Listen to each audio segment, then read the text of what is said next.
Hello, and welcome to Take Control of Your Career. If you are looking to level up in your career, you are in the right place. Today, we are joined by Mithu Bhargava, SVP and GM for NCR Corporation. Thank you for joining us today, Mithu. Pleasure being here, Lauren. Thanks for having me on. Absolutely. Well, let's get started and just learn a little bit about you. So tell us about you and your career progression and your work today at NCR. Wonderful. So when I look back at my career, Lauren, it's been, I think, a story of hard work, extreme ambition, and candidly good fortune of meeting a lot of good leaders and sponsors who actually took a bet on me and opportunities that came my way. I believe the formative years of my growing up had a disproportionate impact on my career and who I am today. I was fortunate to be born to a set of parents who brought me up with this mindset where I could achieve whatever I wanted, right? That was sort of ingrained in my head all the way from when I was a child. And Yeah. that served me really well over the course of my career. And even today, as you come across new challenges along the way. I came to the US from India to pursue a master's degree in computer science and decided to stay here, graduated during the time of the dot-com burst. So I took the first job I could get. I was doing tech support, manning the phone lines at a company. And so turns out that that was actually one of the best jobs that could have been one to get started with. I was working at a great company, was afforded a lot of opportunity.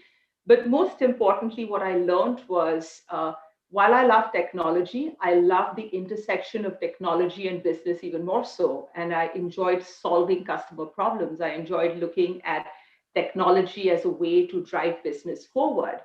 So fast forward all these years, I've built a career in leading customer facing global organizations and businesses, usually through periods of hyper growth and transformation. Had the pleasure of working at many great companies, Akamai Technologies here in Boston, followed by EMC, followed by Dell. And now I am at NCR. At NCR, I lead their professional services business, and I'm a part of the executive leadership team. So it's been a great journey so far. When I look back at some of my career learnings that have served me well over the years, I'll say a few things. Right, the first is at a certain point, hard work is just table stakes. Right, you Right. got to do your job. You got to do your job well. It's about what you do above and beyond. And when I say that, right, it goes back to the small things, right? Raising your hand for opportunities that come along rather than wondering why you weren't considered for an opportunity, right? Yep. I'm sure you can relate to this one, speaking up till your voice is heard, speaking up till your voice is a recognized voice, as against wondering why, you struggle as a woman, right? At times in business, right? And then actively working on building relationships and networking. And this was probably the toughest for me. I'm a complete introvert, so it actually took a lot of effort for me to actually change my way of thinking. So, I go back to the things that are table stakes, and that's doing a good job. It's what you do above and beyond. I'll also say I think it takes one to develop extreme resilience along the way. I think there are more opportunities that I have interviewed for in my career that I haven't got than those that I have. There Yep. are times Yep. I have failed than I have succeeded in a traditional sense, right? And I think that's fine because each one of these opens the door to something new, right? And it teaches you something about yourself. So you got to learn how to just roll with the punches, right? And then two more things, right? One is overconfidence, right? We all struggle with confidence. My formula is build this total unrealistic, delusional confidence in yourself, because that's what's going to get you, over the hump of can I do something or not, right? Set crazy ambitious goals for yourself, right? Uh-huh. That's what gets you going. And finally, use your difference as an advantage, right? I'm a woman of color. I come from a different country, a different culture, right? I don't connect with people the same way necessarily as someone who grew up here. And trying to change who you are doesn't really work. It's not a winning strategy. So it goes back to changing your mindset.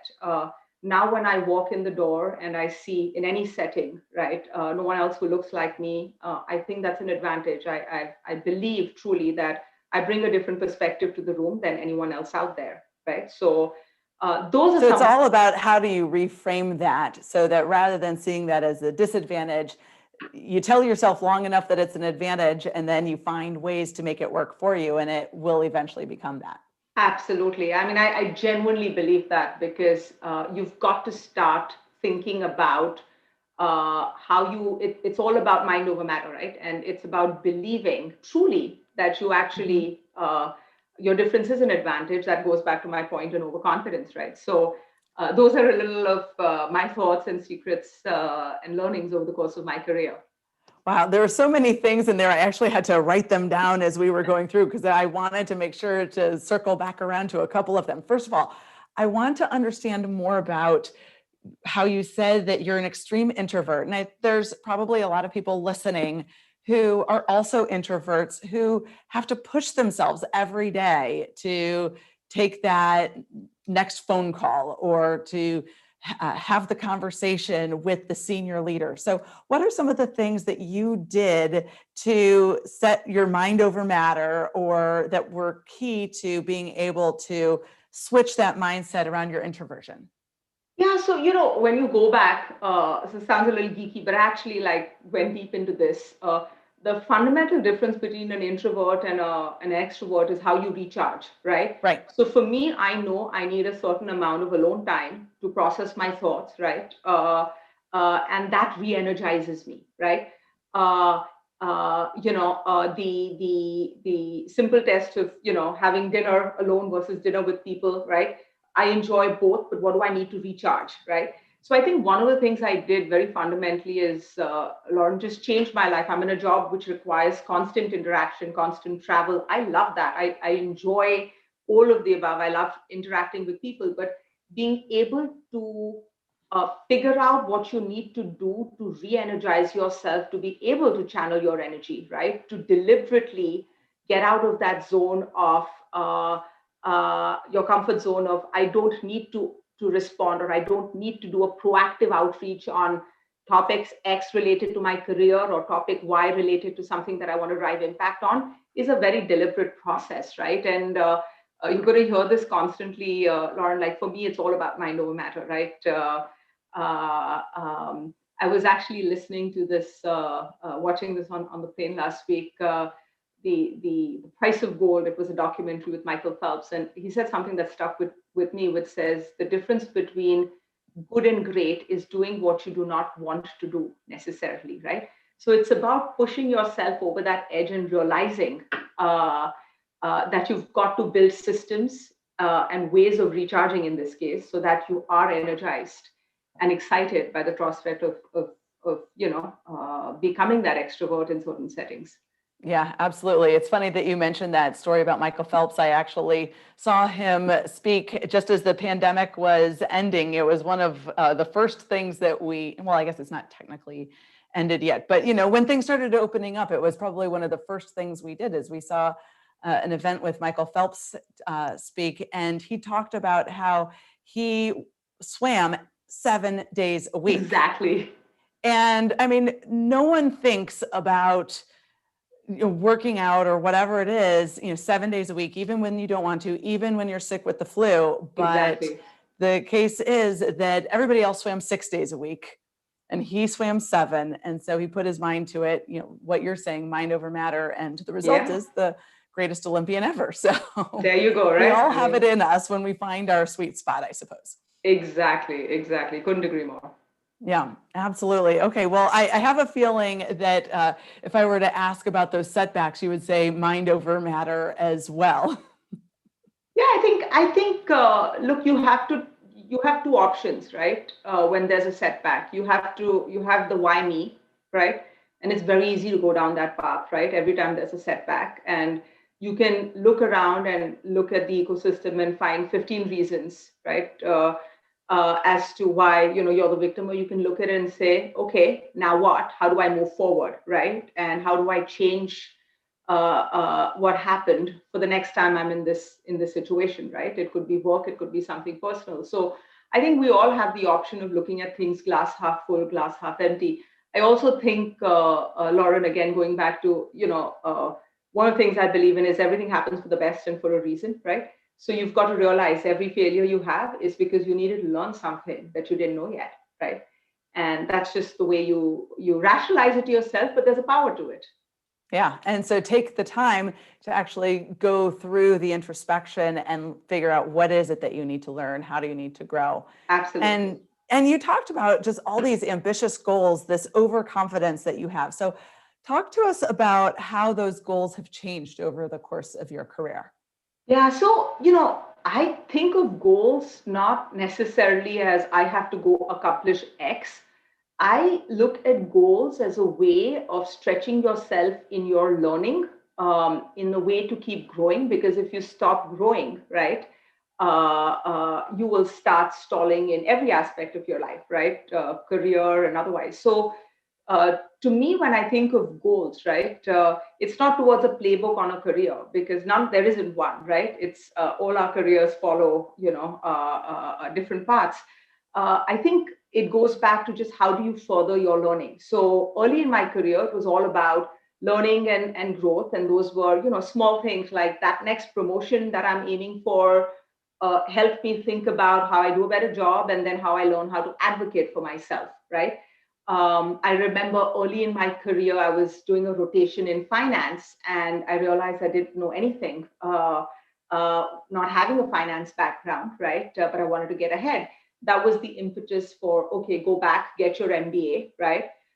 Because this is going to be, it was a goal that I set for myself, because I said, this is going to come back and hold me back in the future.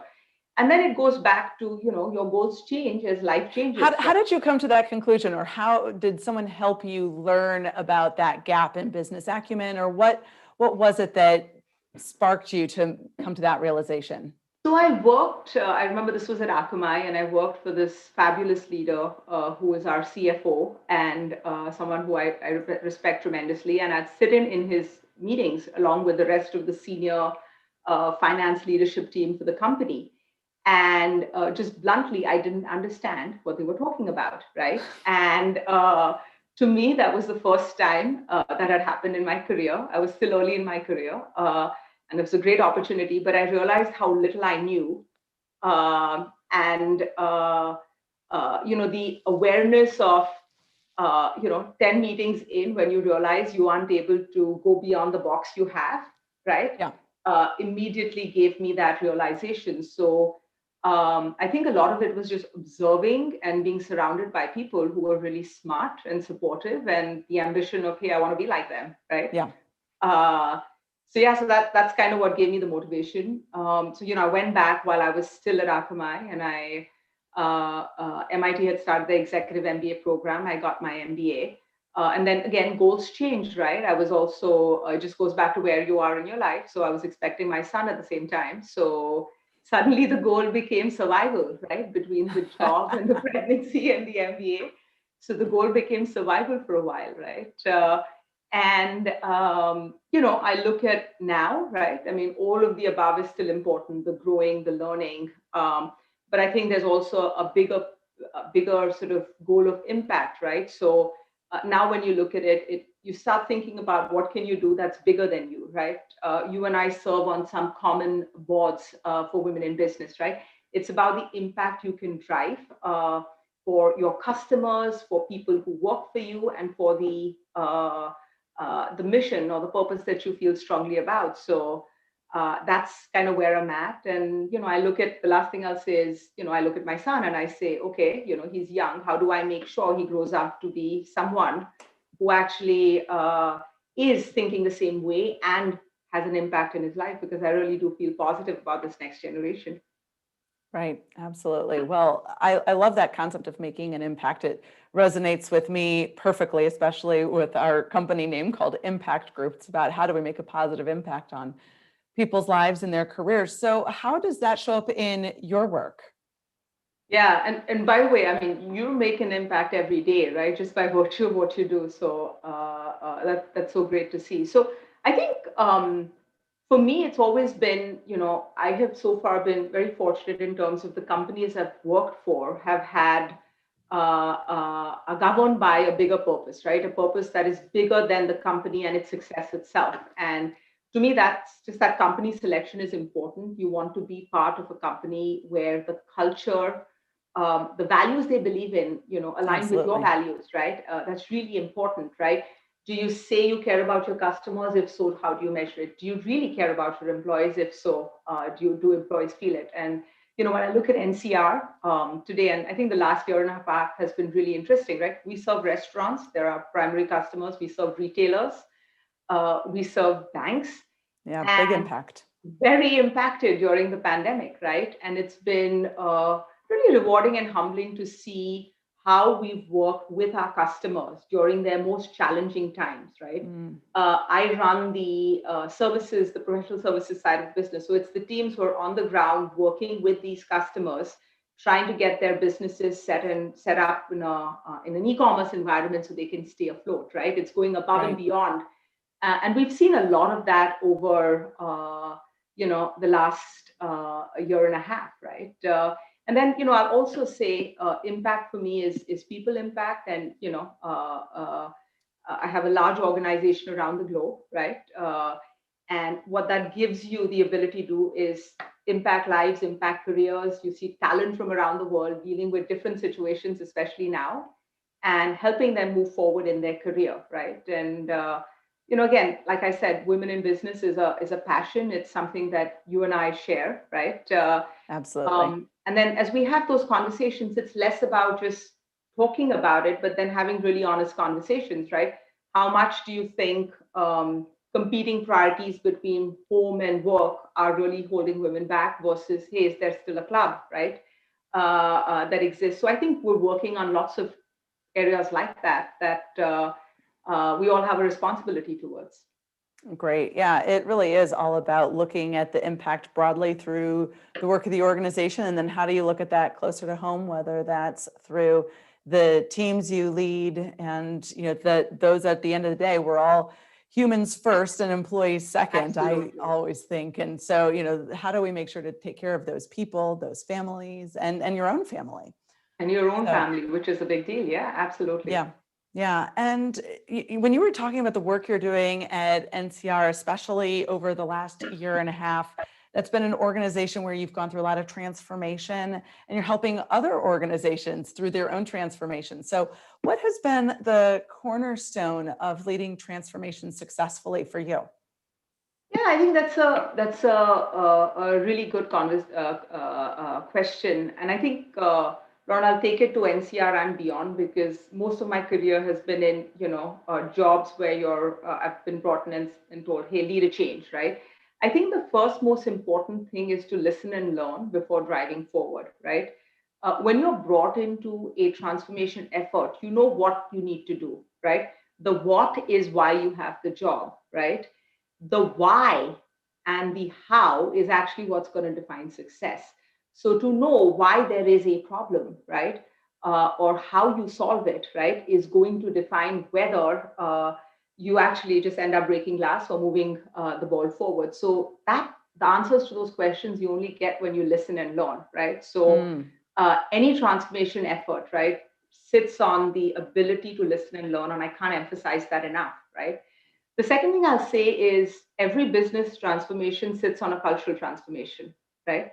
So the people are critical to driving a transformation forward. You got to quickly assess who you have on your team and whether they can help transform with you, right?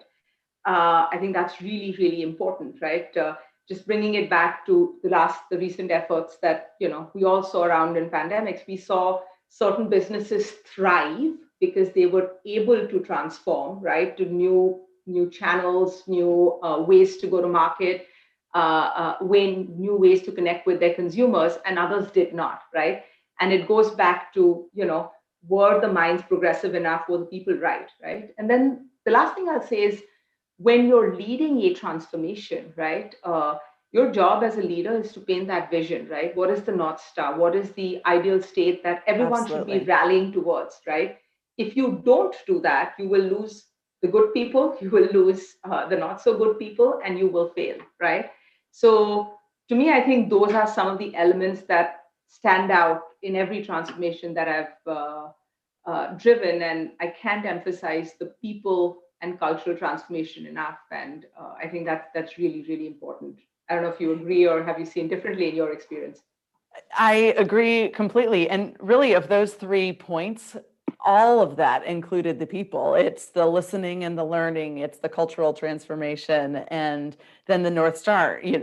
Like there's a lot of business points to all of those pieces. But at the end of the day, we're humans following a leader, which is based on the emotional intelligence and the connection and the Exactly. ability to trust that we understand where you're going and we want to go with you. So all of that makes so much sense. And honestly, that first one about listening and learning, that resonates with me so much because honestly, when I stepped into the top role at Impact Group, and it's a family-owned business, and my mom started it back in 1988. So I was about 30 years old when I joined when I took over the CEO role. And for me, a lot of it was that I wanted to prove how much I knew so that people would trust that the leader was going in the right direction. And I look back on that situation and I reflect on how much I still had to learn at that time about how much more I would have gotten out of that transition if I had done more listening along the way rather than trying to prove how much I knew. Yeah, I know, and it's a contradiction of sorts, even in our own heads, right? Because the first thing that we all talked about was be overconfident, right? Know that what you bring to the table is valuable. Don't doubt yourself. These are things you tell yourself, right? At the same time, there has to be this constant openness on learning and accepting you don't know it all, and accepting that there's a lot to learn. And I think that's the constant balance, right? That all of Absolutely. us need to learn how to strike uh, as we move forward as leaders in our roles, right? Yeah, it is a constant balancing act. And so that's where that emotional intelligence comes in to understand, okay, here's where you push, and then here's where you listen and learn. So yeah, great, Absolutely. great points. And that's why this leadership stuff is hard, because there might be a lot of things that you should do. It's not like what you were talking about. It's not that we don't know what to do. It's Yeah. that the implementation of it It's the is how. Yeah, at the how is where it breaks down, right? And every I don't know, Harvard business case study that you read that goes sideways, right? In terms of a company that went sideways or a situation, it goes back to the how, right? And that's the formula, right? Which takes exactly what you said, the EQ, the willingness to listen. It's never about what needs to be done. That's actually crystal clear, right? Everybody knows that. Absolutely. And you told me once that you had a mantra that guided you that kind of Yeah. goes along with that sense of overconfidence as well. So talk about that. Yeah, I mean, I don't know if it's a mantra or not, but it's definitely something that you probably picked up over the course of this conversation, right? Always believe that, you never know how far you can go until you push yourself too far, right? It's one of those quotes you read about, right?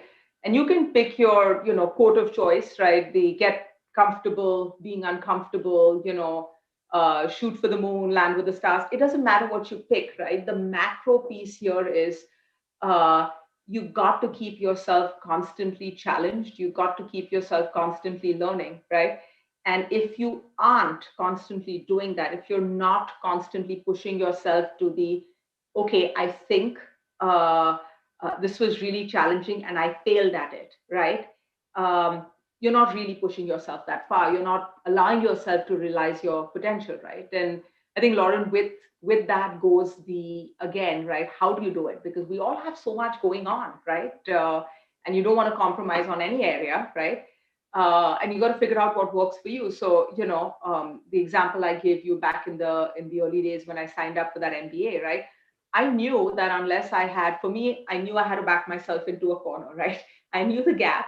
I knew if I was left to myself, I wouldn't actually end up doing the coursework, the learning that I wanted to do, right? The formal education that I wanted to get myself. So I signed up for that program, and that's what I had to do, right?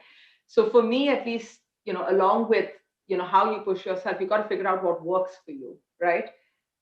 Because I want to acknowledge we're all doing so much every day, right? So my formula isn't the best, which is put yourself into a corner, right? So sign up for board work, sign up for things that require you to expand your skills to be effective, and then that will follow. That's my formula, not the best, but it works for me, right? So Um, I don't know if I would judge it to say not the best. Obviously, like you said, it works for you. And, sometimes necessity is the mother of invention. So the other saying is, want something to get done, ask a busy person, because the busy there you person, go. the overachiever, they're going to figure out a way to get it done.